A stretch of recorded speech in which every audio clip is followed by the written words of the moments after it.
Welcome to Your Research Business Daily Report, sponsored today and this week by Decipher.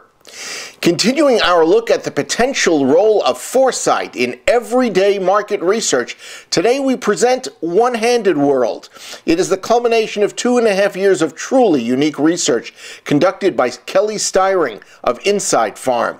Take a listen at what she studied and the impact on clients of what she discovered. I've been studying people in what I call the one-handed world for about 2.5 years, based on the fact that people like us spend about 40% of our time with something in one hand. And so we're operating the rest of our world with our remaining hand, and we're doing so poorly. And it's not our fault. It's because products and packages have never been designed to be used with one hand. And so I thought, who better to inform us how to elegantly and efficiently operate in a one-handed world than people who have only one arm? So I recruited a panel of arm amputees, people who live very well without prosthetics and other implements to help them.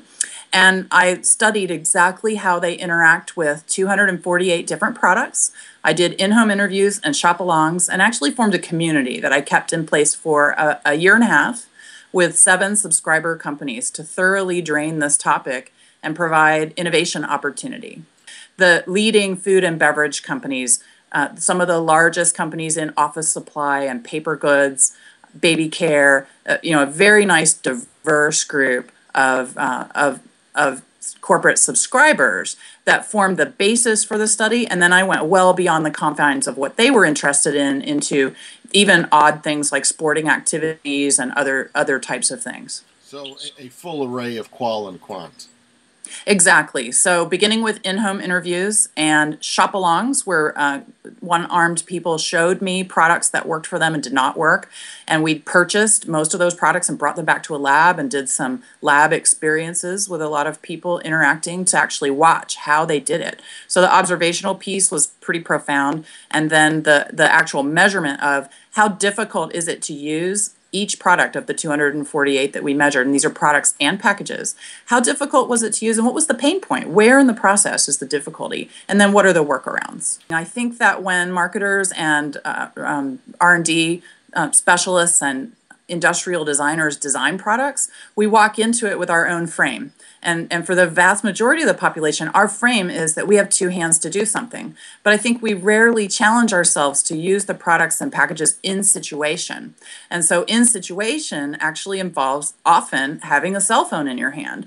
And so if you're in the food business and you're trying to open a package while you're driving, and hopefully you're not holding the phone, that's a 3-handed experience at that point. So I think we rarely put ourselves in situation. So by studying this population, these people are in this situation all the time. And so I think what it did more than anything, less than an indictment of current packages, I think it gives us foresight. In our business, we measure insight, which is kind of today, and hindsight, which was yesterday. And we rarely have the opportunity for foresight. I don't see us using our digital devices any less. I don't see one-handedness in the two-handed population going down. I think this is an indicator of the future, and the companies that are willing to open themselves up to capitalizing on that will become leaders in their industry. What ahas you might be able to share with us that would have some real meaning to the audience? Yeah, absolutely. I would say one of the most profound things coming out of this study is the fact that when we use our 2 hands, we use them differently. So imagine you're interacting with a typical container of jelly, for example, a jelly jar. You're going to hold it still with one hand, which we call stabilizing, and you're going to twist the lid with the other, which we call manipulating. What starts to happen in the one-handed world is that one hand has to do both of those jobs. So we divide our hand into components, and we use our fingers differently, and we use potentially other body parts differently to stabilize. So we usually sacrifice stabilization for manipulation. So in the ways that we start to look at our packages and products differently, look at how people use the iPhone, for example. They hold it in the palm of their hand and manipulate with the thumb often. And so if you're doing this with one hand, you're actually using your brain differently. There are some studies coming out of universities that suggest that the synapses in the brain are changing for people who use their thumb to manipulate things. So, as the thumb is changing role from grasper to manipulator, there are changes in the brain. The human being, we as humans, are changing and our expectations are changing. And so the products need to change along with us. Oddly enough, open a lot of packages with our teeth right now.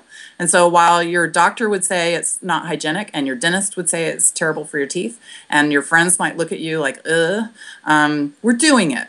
So, a really farther out way of thinking might be, what if there were products and packages that were designed to be manipulated with your teeth? This would be a profoundly innovative way to think about packages. You had 7 companies that sponsored your study, indicates that they had real interest in it. Have any of them been able to actually inject any of your conclusions into better packaging, better products, even in this early stage? Yes, absolutely. So 3 of them built into the process the opportunity for incorporating the learnings into an ideation session, building prototypes, and then sending those back out to my community. So my community evaluated a smattering of innovations for 3 of those companies already. 3 others, we've held ideation sessions, but they are in the process of internalizing the learnings and coming up with their innovations. The data is available now to other companies to innovate as well. So I'm hosting innovation workshops now with a variety of other companies and hope to have, I hope that this study has enough foresight that it has profound impact on not only the innovations for these companies, but potentially in the way that we in the market research industry think about providing insight in a more kind of foresight kind of way. If you'd like to engage with the data, contact Kelly at kelly.stiring@insightfarm.com. We won't be preparing an RBDR on Wednesday as we observe Yom Kippur. That's your Research Business Daily Report, sponsored by Decipher. We look forward to seeing you all again on Thursday. Have a great research day.